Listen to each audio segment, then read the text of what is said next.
Welcome, everyone. Welcome. Thank you for joining us today. I'm going to give a few moments for people to trickle in, but thank you so much for being here with us today in the middle of your day. Hope it's going well for everyone.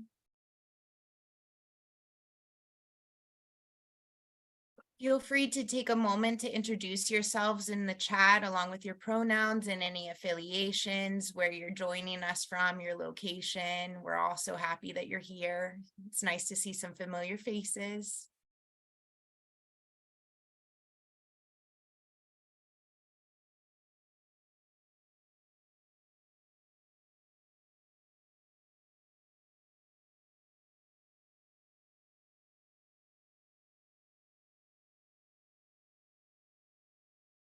Welcome, welcome.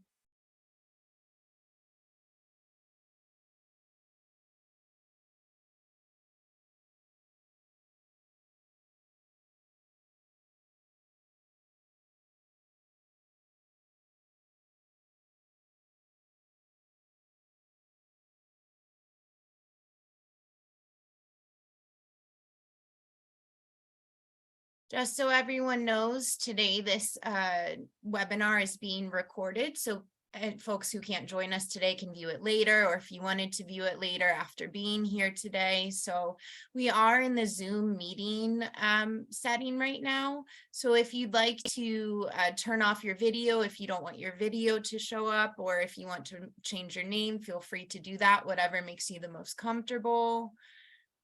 And we will be distributing this recording to you after this event so that you can review it.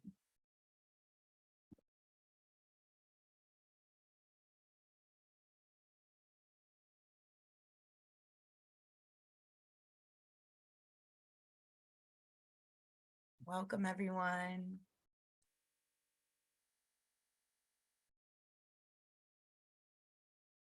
So good to see representation from so many different organizations. This is great. We're so happy you're here today. Thanks for joining us. I hope everyone's beating the heat out there. It's been miserable.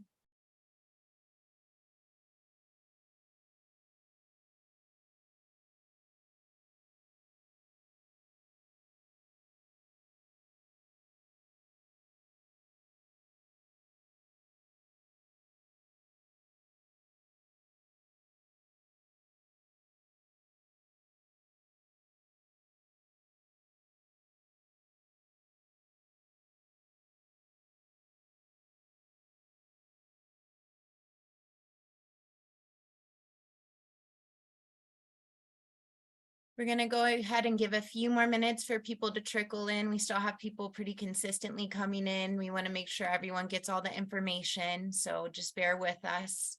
Sit with us for a few more moments. Continue to introduce yourselves if you'd like to.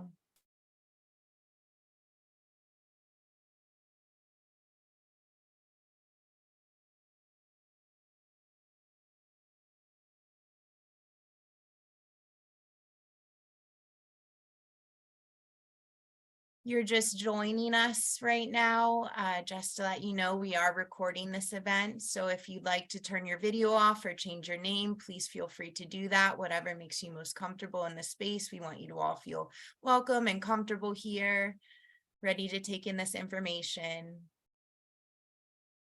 So happy you all are here. It's great to see you all.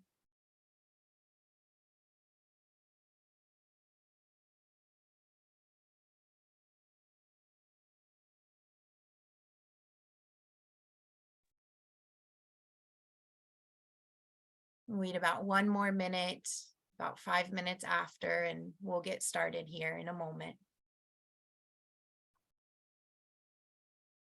If you're just joining us, you'll receive this recording in an email, a follow-up email tomorrow, so you can review it, you can share it. We would love for you to share it with your networks. That would be great. Get the word out for us.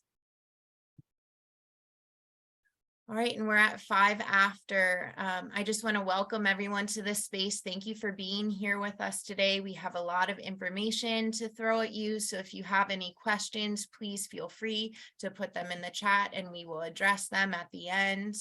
I'm keeping track of them, so I promise we won't miss them. My name is Heather O'Connor. I use she, her pronouns, and I'm the program coordinator for the Reunion Project. I'm so happy to be joined in this space with you all so we can learn more about the peer-led Town Hall Expansion Project, or PLIFIP as we love to call it. And at this point, I would love to hand it over to my colleague and friend, Wahida Shabazz El, the legend.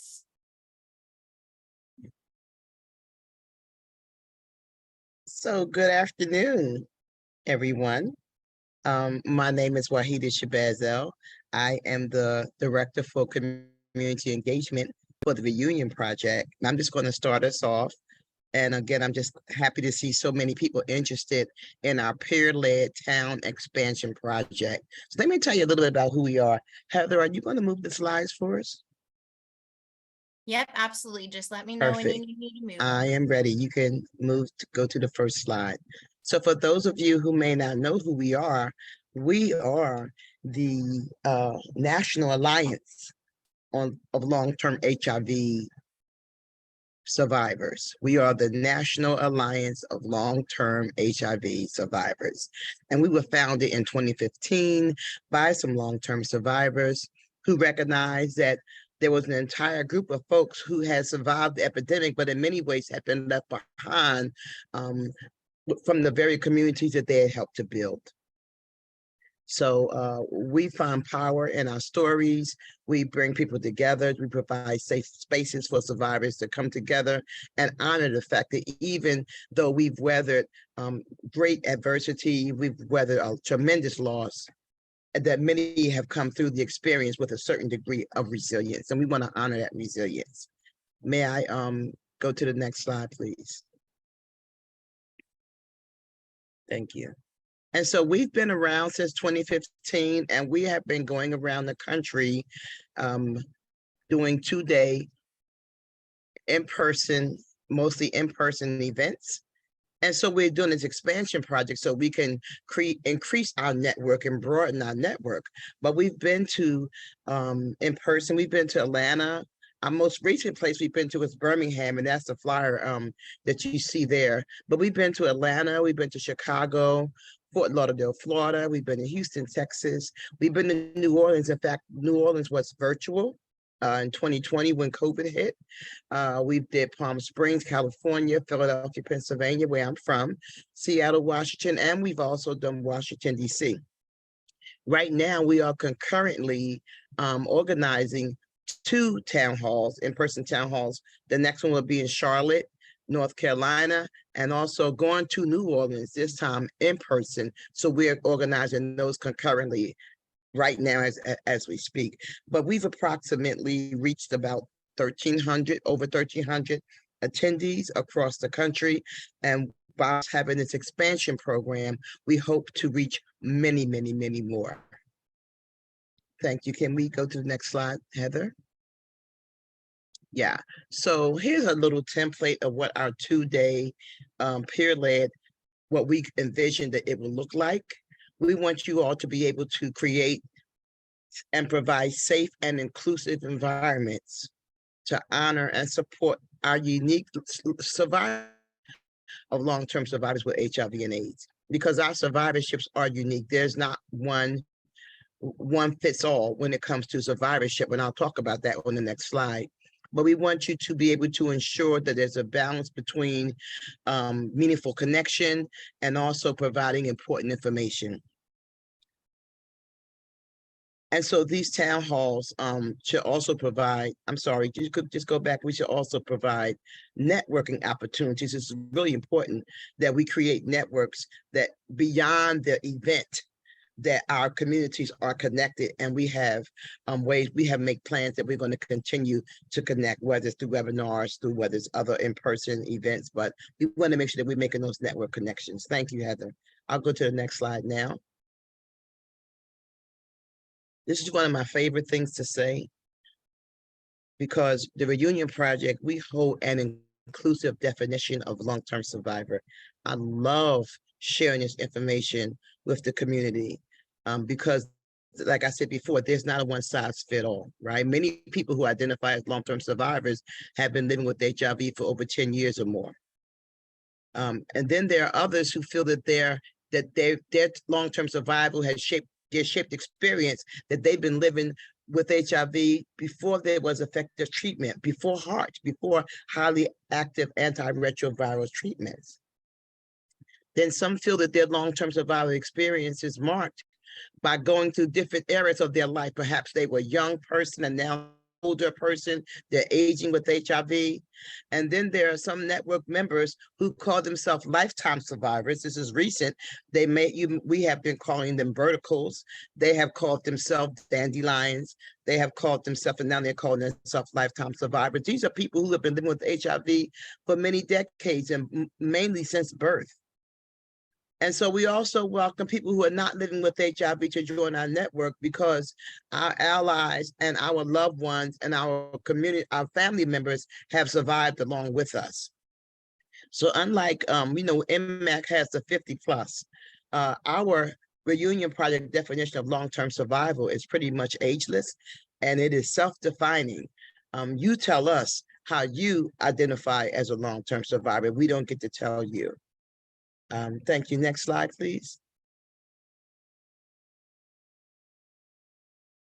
And so we found that we have 3 pillars of strength. There's 3 things that we know we do really well. We convene. We're good at that. We are able to, we've been going across the country. We organize with groups. We have a host committee, and everywhere we go, we have a host committee, and we work along with that host committee to convene 2-day events. And we're talking 100 people per day, like 2 days with 100 people each day. So we convene people, we bring them together, we connect them. We just talked about networking. We make sure that people are connected with not just the people in the community, but the local organizations around the community and service providers. And then we also, this is really important about the content that we create. We want to make sure that people living with HIV know that their experiences are honored and that their suffering has. So our branding with the Reunion Project, what makes us different is that we always allow a lot time for our attendees to speak and when we give our events. So presentations need only take up a portion of the allotted time, and we always yield the remainder of the time, most of the time, to people who are living with HIV, who have lived experience, because we can through our challenges given this space. So we provide this space, but our pillars, 3 things that we do well: we convene, we connect, and we create content that's relevant and important to people thriving with HIV. I think I have one more slide. Could be wrong. Yeah, I think I'm going to turn it over to Jeff here, so Jeff can tell you some details about what this grant is going to look like. Thank you. Thank you, Wahida. Hi, everyone. My name is Jeff Berry. My pronouns are he, him, and I'm Executive Director and co-founder of the Reunion Project, and just really thrilled to see so many people here on this call and so much interest in this opportunity. So we want to thank Gilead Sciences. This is part of our 3-year grant, a part of HIV/AIDS Positivity Initiative from Gilead, where we really wanted to expand beyond just the 2-day events that we do around the country. So we are doing 3 of those 2-day events this year. One was already in Birmingham, the next one's in Charlotte, and then New Orleans later this year. And we do those in collaboration with the National Working Positive Coalition. And then we're doing 3 next year. But beyond that, we really wanted to expand our network and our reach. And so we are offering 4 mini grants this year of up to $4,000 each to eligible applicants to develop their own peer-led community town meeting in their geographic area or region. So grant recipients will be expected to spend the awarded funds as proposed in their project. We will provide some in-kind support throughout the process. And that will be explained to the awardees once that announcement comes out, and so that will be an ongoing process. And this is our first time doing this, so we are really open to feedback from the community regarding the process itself, suggestions you may have. If you have questions, we're going to allow for that at the end of this presentation. Next slide.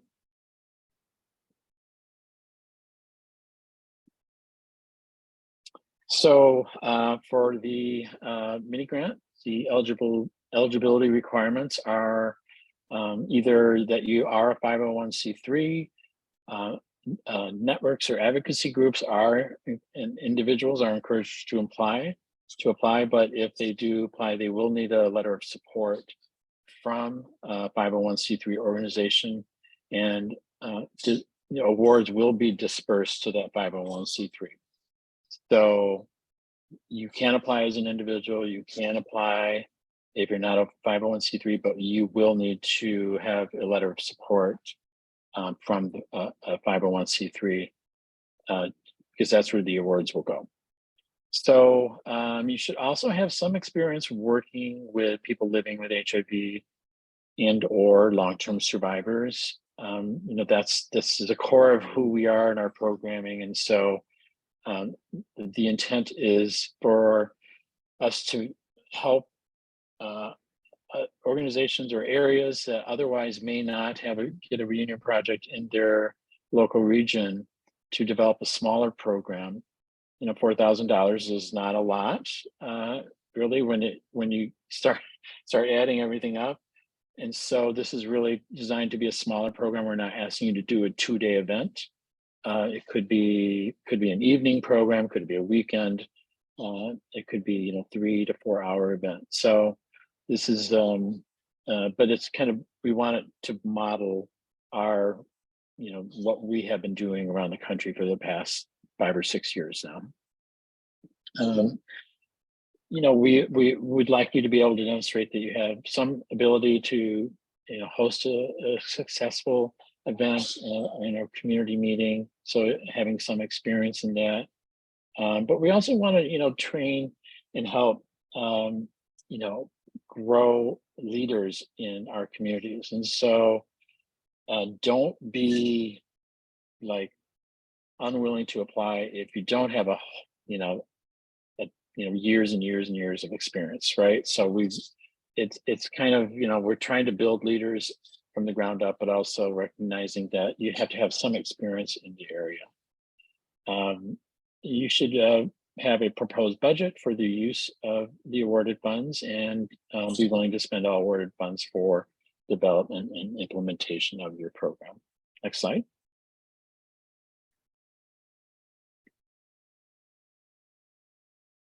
So in the actual proposal itself, we would ask you to include a cover letter, and all of this is in the on our website and also in the actual Google form. But we're just reviewing it here, and we'll send it around to folks after the this webinar so that you have this available. But it should include a cover letter, project, and your project proposal should be no longer than 3 pages in addition to the cover letter. And it should include a project title and summary, your goals and objectives, the audience you are hoping to reach, the proposed activities and timeline, your expected measurable outcomes, breakdown of your budget and how you'll use those funds, and then plans for measuring success.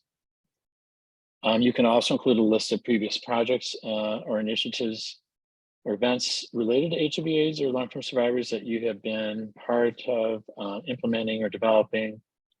This could be part of that proposal. It could be an extra page if you want. We're not going to be sticklers on that. The idea behind the 3 pages is that we don't want you to have to write a book to submit your proposal. So be concise, but be clear. And we don't want this to be too labor intensive because we realize this is a small grant and there's not a lot of time from the time that we announced it to when we're asking you to submit your proposal back. Next slide. So here's just kind of an example of a look at a budget. We're not asking you to submit a pie chart. However, your budget could include funds for a venue, hopefully not 50% of your budget.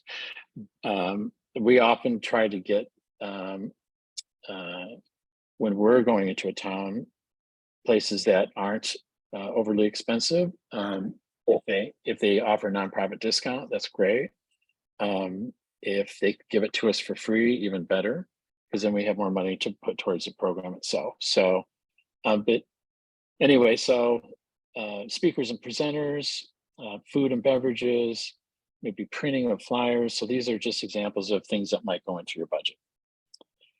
A budget justification should also be included. Just basically all that is how you're going to use the money you're asking for, and why those funds are necessary and what will be accomplished by that. So we don't want you to just put in a line item for speakers or for say principal investigator to work on the project. So but rather, in addition to that line item, kind of what's the reasoning behind that? Why, how you're going to use that money and why you're asking for it, and what do you hope will be accomplished? Next slide. So in terms of us evaluating, so there will be a committee who will evaluate these your submissions, and it's a volunteer committee, and so we're of community folks like yourselves, and so we ask that just to think about, in terms of evaluation, showing an alignment with the mission and values of the Reunion Project. Our mission is on our homepage. We don't have a clear stated set of values, but they include things like diversity and inclusion, peer-led, meaningful involvement of people with AIDS. So those are, some of the values that, we would hope that participants and applicants would be, also including in their application. So feasibility of the proposed project, and clarity and completeness of your proposal, creativity and innovation. So this is really something else we're really looking for, is thinking outside the box. And so, our model is what we call a town hall or a town meeting. We like, as Wahida mentioned earlier, we like to allow time for people not only to have presentations, but also plenty of time for people to have conversations in the room, and also provide, opportunities for networking. And so any ways that you feel that you can effectively do that, we would encourage you to include that in your application. It doesn't have to be the exact model that we do, because we realize this is a shorter, like I said, like a half day or a 1 day event, that it's so we're really open to whatever ideas you may have, and how to best provide a meaningful experience for long-term survivors of HIV and AIDS. Budget justification and accountability, we talked a little bit about that already, and then experience and track record related to HIV, AIDS, or long-term survivors. Next slide.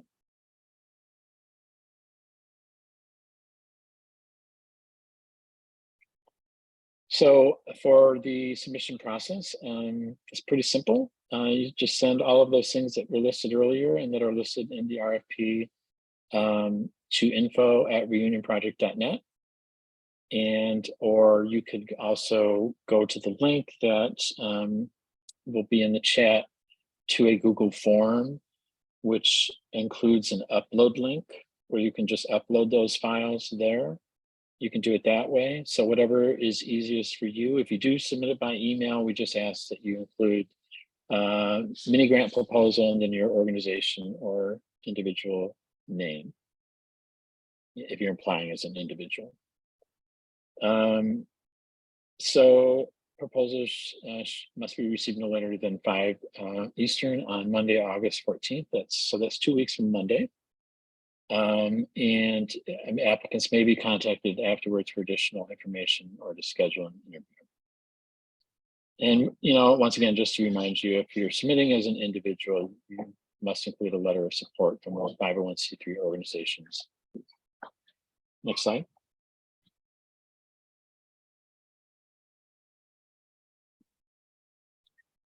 Oh, so there's a typo on this one. I apologize. So we made the announcement on Monday, July 17th. And the submission deadline is Monday, August 14th. So we'll then put the submissions before the review committee and come back with our decision on Monday, August 28th, when the grant awardees will be announced. And grant awardees will be notified by email and or phone on the 28th, and will be given instructions at that time on how to accept the award and the terms and conditions for accepting that award. Next slide. Okay, and that is really all we have here. So we wanted to allow a lot of time for questions. And we even have some examples of questions here. So I'm going to bring Wahida back on. I'm going to start with some of these questions, and there's been some questions in the chat as well. And so we'll also include those as well. So these are some questions that we thought that may, and I see Janice, I see your hand is up. We will call on you shortly. Jeff, can you tell us, can this proposed event be virtual? So the short answer is no to that question. However, if you want to do a hybrid event, that we would encourage that. We know that, although people are starting to gather again, COVID is not over. And so if people can access it through Facebook Live, for instance, or another way or Zoom meeting you set up, that's encouraged. But again, we leave that up to you, but these are not intended to just be for a webinar. So we're looking for an opportunity for folks to gather and share and network. Thank you. And Paul had just asked, Paul Aguilar, he asked, do it hybrid, and you just answered that question. So here's another question, Jeff. Can we submit a proposal through a fiscal agent? Short answer is yes. Yep. And so that I think that answer was really explained earlier in the presentation, but we'll reiterate just if you are an individual who's applying, or say a advocacy group who is not a 501c3, we do ask that you get a letter of support from a 501c3, and then we would work with that organization to disperse the funds through that organization. Thank you. And I'm going to just go ahead and put in Dawn's question right now. Can a 501c3 be a faith-based organization? Yes, absolutely. Absolutely. And then I see Paul. What if your fiscal agent is a 501c4? Oh, that's a good question. I believe so. I believe so as well. Yes. Okay. So Jeff, should the proposals have activities? Should the proposal activities include that are related to HIV and aging?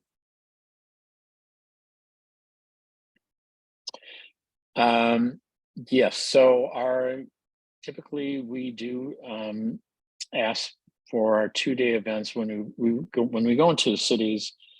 We do work with the host committee for each city to design and develop their own program, and so that's our model.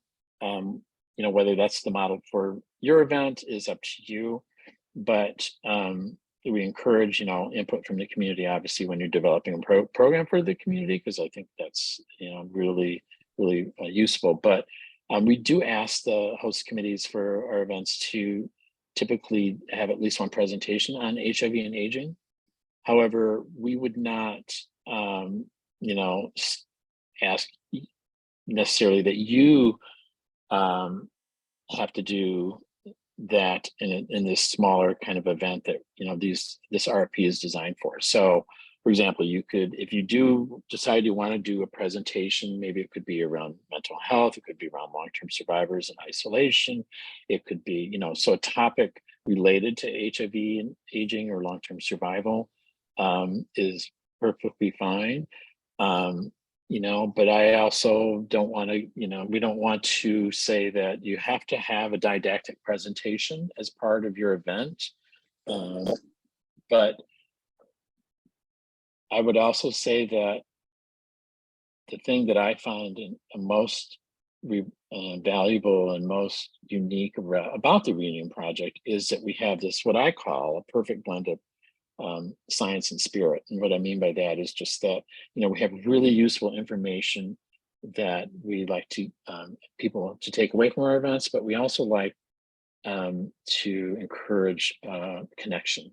And that's where that, opportunity for feedback and having conversations that Wahida was talking about earlier is important. Great. Thank you. And Janice, just before I call on you, I'm going to ask Jeff one more question. If we've already hosted a 2-day town hall, are we still eligible to apply for this grant? So the short answer is no. So for instance, like we've been to, you saw that list of cities, and this RFP is really intended to expand our reach and our network. And so we are really looking for people who have not had, that we haven't had an opportunity to be in their community for this RFP specifically. But I would also add that if you do receive funding for this smaller event, it would not make you ineligible for a future, 2-day Reunion Project event in your area. So, in fact, it may help, if it seems like, the program is a huge success and we have the ability to come and build on that, I think that's great. But it's really, intent. We'd love to be able to support, every request that we get, but unfortunately we just can't. And so we're really looking to, for this RFP specifically, to address places that we have not been. Great, thank you so much. I think those are very helpful. So there's a lot of other questions. Janice has a question. Janice, can you unmute yourself? Hi, Miss Janice, how you doing? Hey, I'm good. So with that last question, that was a yes or no. It's no, we can't, right? To the last question that you just read. It's no. Okay, that's a no. Okay, so that just kills everything else for me then. Because y'all will be here with us, so I'm on the host committee. So okay. That from the host committee from where? Where are you from? I'm in Charlotte. Right. Everybody doesn't know that, so say that. I'm in Charlotte. She's in the host committee. Yeah, and Reunion Project is concurrently organizing an event, a 2-day town hall event in Charlotte, North Carolina, and also New Orleans. So we're coming there for Charlotte. 2 days. But so we would not be eligible because we're coming, right? But maybe some in another part of North Carolina, but not in Charlotte. North Carolina is a big state. Any other questions? You can come off mute if you want to. I can't see everybody. Or you can just put it in the chat. From about when is the deadline for the event to take place? So that's a great question. I'm sorry that wasn't included in the RFP, I don't believe. It's intended to from the time you're awarded through April 30th. So the event would have 2024. So you'd have roughly 7 months to execute the grant and the program. Excuse me for a minute. Heather, can you go back to the slide of where we've been? Because I'm getting a lot of questions in the chat about where we've been. Somebody's somewhere up in North New York, somebody's in Ohio. Can you go back to where we've been? So if we've been to these places proper, yeah, these are the places that we've been. We've been to Atlanta, Georgia, Birmingham, Alabama. We've been to Chicago, Illinois, Fort Lauderdale, Florida. We've been to Houston, Texas, New Orleans. We've been there virtual. We're on our way back again. We've been to Palm Springs, California. We've been to Philadelphia, Pennsylvania, Seattle, Washington, and Washington, District of Columbia. I need to say that even though we've been to these places, a lot of these places have continued their network and are still hosting their own reunion projects beyond our initial visit there. So they're expanding on their own. And so what we're trying to do is have people here from other places expand through our peer-led town hall expansion project to be able to create your own as well. Somebody's from Puerto Rico. Is Puerto Rico eligible for the project? Yes, as part of the United States. For the United States. We so had yeah. a request from South Africa, I think, and we had to say no. Yeah, unfortunately, outside the U.S. now, our grant is for U.S. That's for US. But we appreciate the interest. So there's a great question about, does a 501c3 have to be an HIV/AIDS related organization? Can it be an LGBTQ plus organization, which is related with members who are HIV positive? So yes, you would be. It doesn't have to be an HIV/AIDS organization. It certainly doesn't hurt if it is. But we recognize that there are other organizations that have programming and that work with, people who are living with HIV. And so, yeah, I hope that answers your question. Jeff, we have a great question from Jax Kelly from Palm Springs. He says, wouldn't it make, and Jax, you could come off mute if you wanted to. I can read you so you can come off mute, however you want to do it.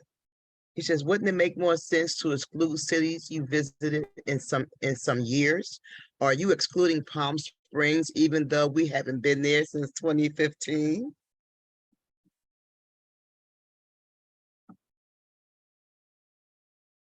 Oh, I don't know if Jax was coming off. So, so that's a good question. So, Good question. The reunion project was there, and we worked with Jeff Taylor, who was one of our inaugural steering committee members, and then it was branded as a reunion project for several years after that, and then they have changed the name of their event, so it no longer includes as a reunion project. But so that is why, again, we can talk about this, but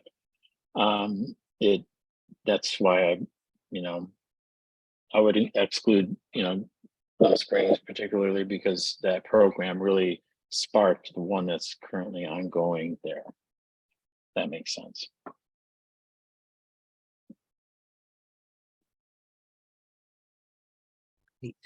Other questions? How detailed must our applications be, especially the name of the speakers?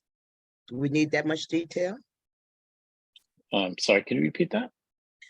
Jerry Turner wants to know how detailed should their application be? Especially, do they need to provide the names of the speakers? No, they don't need to go to that level of detail. That kind of work, I would imagine, happens once you get the award. Then you would want to identify your speakers but no, that would not.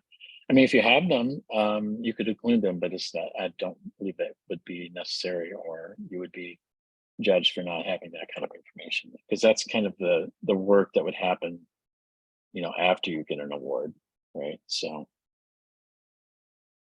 wouldn't expect you to do that pre-work for an application. So Paul Aguilar is asking about San Francisco. We have not been to San Francisco proper, right? We've been to California, we've been to Palm Springs, but we've not been to San Francisco at all, right? No, it's not on the list. Are you planning to apply, Paul? We have a new follower. Great. So we have a Jeff, question. Oh, sorry. I- just wanted to, because there was a question earlier in the chat. Did you, either of you mention the in-kind support TRP will provide the awardees during the organizing? Okay. We mentioned that there would be some level of in-kind support. So like there was a question like, would we promote it? Definitely we would promote your event. And we would be there to answer any questions. We anticipate a webinar for awardees to go into more detail about what an event can all include, and how to go about securing a venue or getting speakers if they need help with that. So we have a lot of experience in doing that so far, because we've been to like 10 different cities now. So yeah, so it's that kind of support. Yeah, we haven't So listed Chris, it here, but there would definitely be some ongoing level of support. Chris, I see your hand. I'm going to call on you next, but there's a question here that I think Jeff can answer very quickly. Is it expected that the grants go toward a 2-day event, or can it be a series of shorter sessions?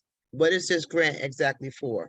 Yeah, great question. So again, no, we don't expect this to be a 2-day event. $4,000 is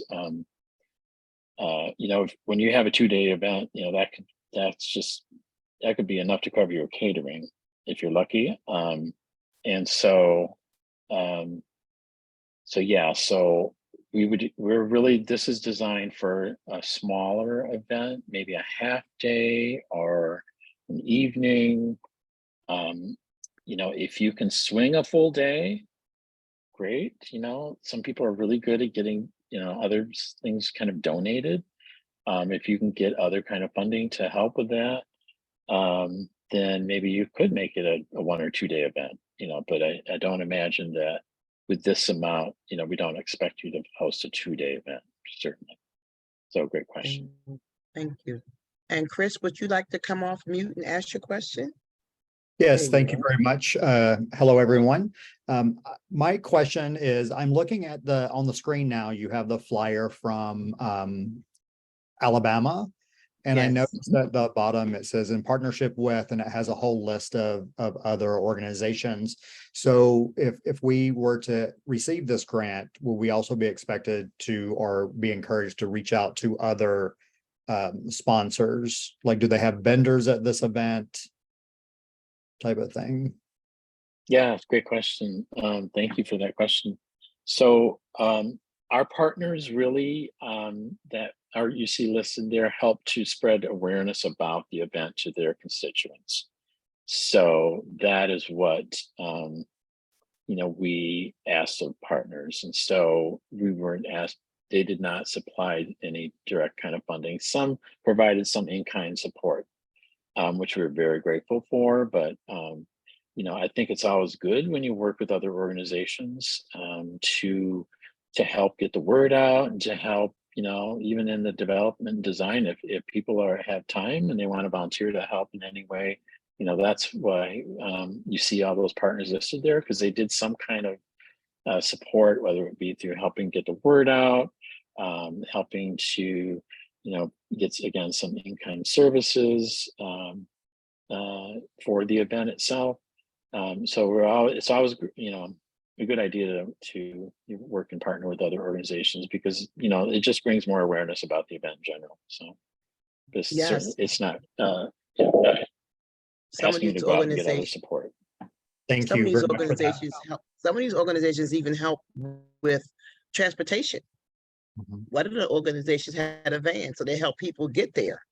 So again, in-kind donations is fine, and they help us get the word out, and that solidifies that network for that area, right? So that beyond this event, this community is still connected with these, what we call these collaborating partners.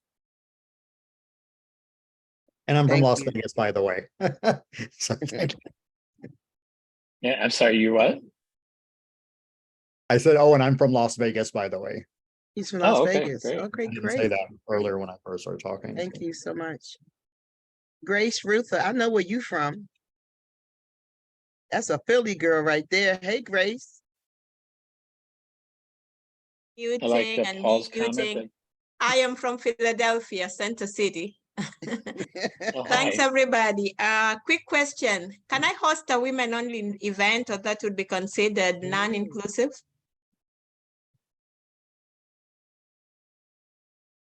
That's a great question. Um, We have a 50+ hmm, long-term survivors women support group only. Would that work, or should I include a few more male allies? It would be nice. I mean, the other thing that I didn't mention, but I mean, we're not really, and I'm not saying that this is what you're asking, but this is not intended to support programs that are already currently existing. So it would be great to be, as inclusive as possible. We encourage inclusivity as one of our values. And so, but I also recognize that there's, certain needs for certain populations that are unique to that population, and sometimes it can help to have a safe space. I wouldn't outright say no to that in an application. What I would suggest would be that it is inclusive of all women, all self-identified women, right? And that it's also inclusive of across races, across ethnic demographics. So that would be inclusion. Is that you know what I'm saying? Yeah, So thank it you. wouldn't just be, it couldn't just be for cis women, because then you are excluding folks. Okay, I meant all female identifying populations. Exactly. Thank you. Good question, Grace. Thank you. Great question. So Jeff, Wahida, the earlier slide, you basically said that we couldn't do virtual, right? But it could be hybrid. So my question is, through the I think it's 8 months that we will be doing this project, be involved with this project, is it possible with the 2 in-person meeting, if we had another organization to support what we are doing through the reunion project, is it possible we could add in a virtual 1 or 2 virtual events?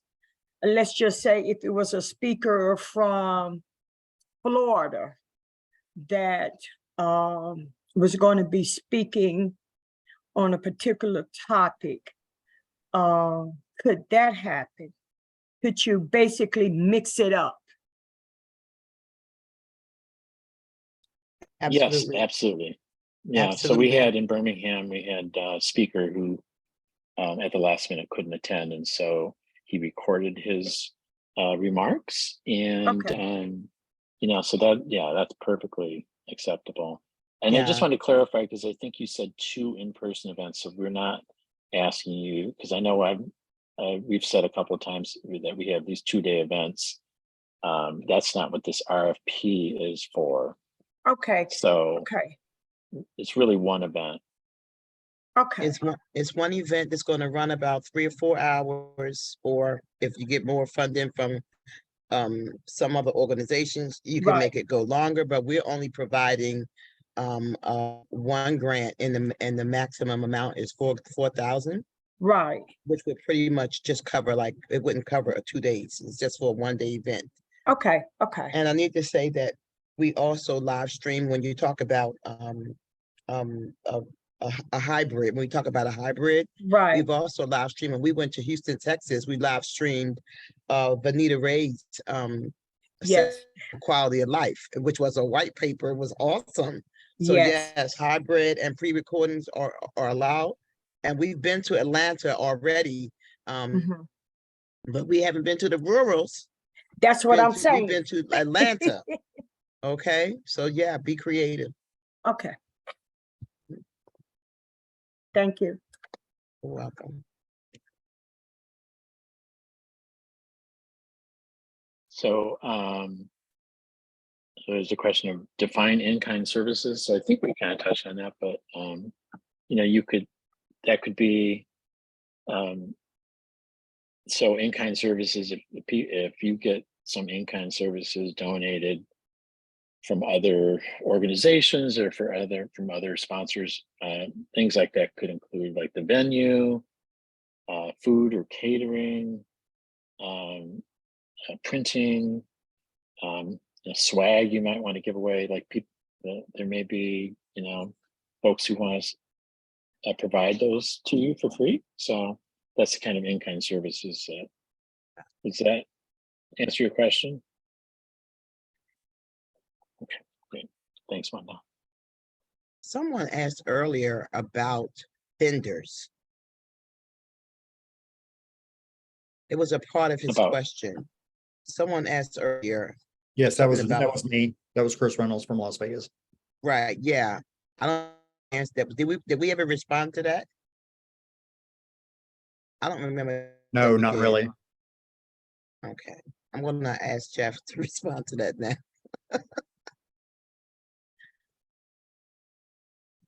I'm sorry, Oh, what I was the can question? respond. Yeah, Chris also asked about vendors. Can we have vendors at these events? Oh, right. So yeah, we've done tabling at our events for people who have resources and services, that kind of thing. So like when you say vendors, if you mean people selling stuff, I mean, No, like don't you know were if that's talking what about you like mean. tabling, like Absolutely. yeah. like if I Absolutely. like you know, sometimes Yeah. in Las Vegas, because I have the consortium, we work a lot with the pharmaceutical companies to help sponsor some of our events, and they always like to have a table Right. at the event. Absolutely. So I was asking if Absolutely. they were a Yeah. sponsor or gave something for that, if they could also have a table there. Absolutely, and that's going to help build that network and building networks. We've not had retail vendors at our events, but we have had community vendors and people who network, people who offer employment, people who offer vocational trainings, people who from community college. We've had lots of vendors come to our events, but they were like community networking vendors.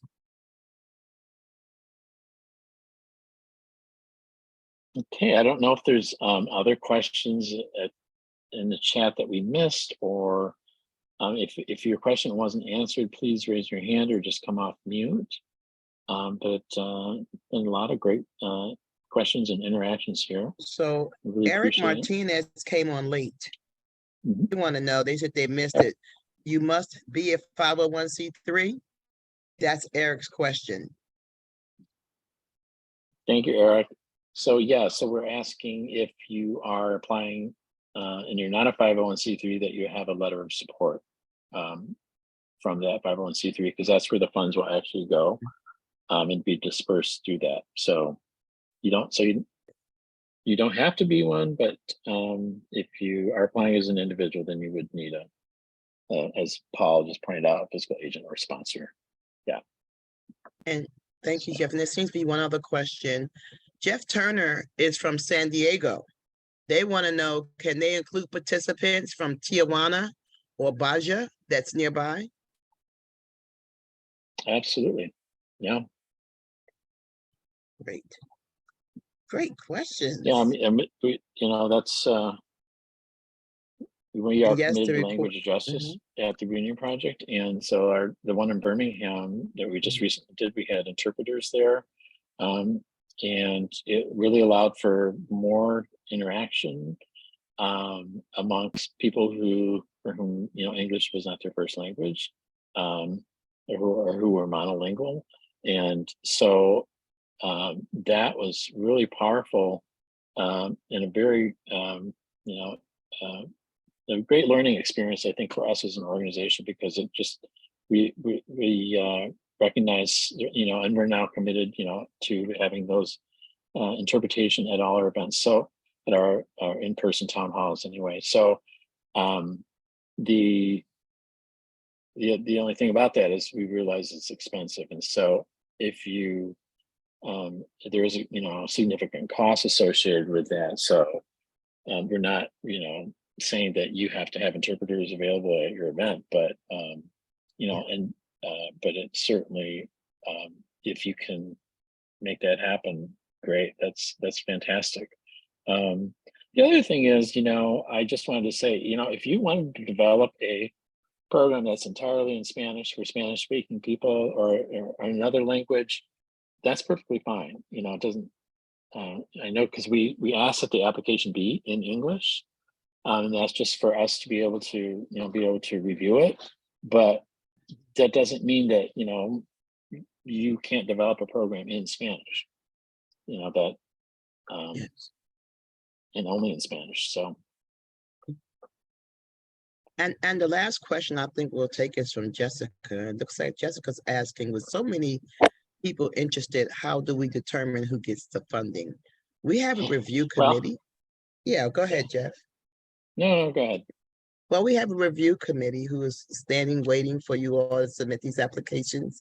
And we're going to use a scoring rubric for each of the 7, for your budget, for all of those. Because if you go back up 2 slides, Heather, I think that we can see those. Can you go back up 2 more? Go back up toward the beginning. No, you're too far. I think, yeah, keep coming to where Jeff's slides are.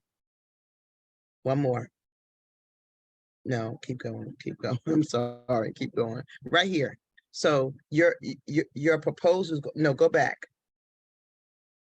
Right here, that's perfect, slide 9. So your proposal is going to include these 7 topics: your summary, your goals, your prioritized audience, your expected measurable outcomes, your budget breakdown, your plans to measure, how you're going to measure your impact. And so we would use a rubric, not us, but the review committee would use a rubric to score each one of these topics. We'll get a score to see, and so then it's all kind of mathematical. But if you've done previous events, you want to list those or upload those, let us know that you have that kind of experience as well. You're very welcome, Jessica. Thank you, Wahida. And actually, there's another slide right after, 2 slides after that, Heather. Slide 11, Heather. This one, So, yes. Yeah, here, this is kind of the criteria that the applicants would be evaluated on. And so this will be in the slides that we send out, and the recording following this call. So again, if you have any questions, you can email us at info@reunionproject.net. And we really look forward to, I see we're getting to the top of the hour, so I want to be cognizant of the time, but I just really thank everyone for your questions, for your interest. And we're really looking forward to some great applications, and we are here if you have any questions in the meantime. Oh, yeah, great. Greg is asking if we can share the link one more time for the application. Yeah, Heather will put that in the chat, and then yeah. So thanks again, and please enjoy the rest of your day. Thanks, everybody.